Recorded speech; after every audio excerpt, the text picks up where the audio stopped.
సంతోషము, నా కష్టానికి తగిన ఫలమేది అంటూ ఏడుస్తూ ఉన్నావు. నీ హృదయం లోతుల్లో ఉన్న వేదన రహస్యమందు చూచున్న ఆయన కన్ను నిన్ను చూచింది దేవుని బిడ్డ. ఇక నువ్వు దిగులు పడిన అవసరం లేదు, ఇక నువ్వు భయపడిన అవసరం లేదు.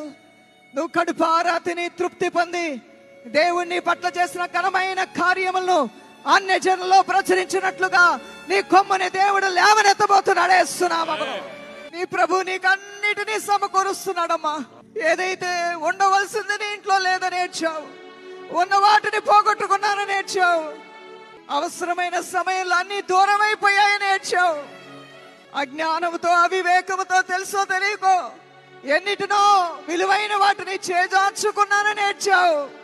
ప్రేమ కలిగిన దేవుడు, దయగల దేవుడు, వాత్సల్యత గల దేవుడు, కరుణ గల దేవుడు నువ్వు పోగొట్టుకున్న వాటన్నిటిని నీకు సమకూరుస్తున్నాడు. ఈ రోజున సమకూర్చబడిన స్థితిలో నువ్వు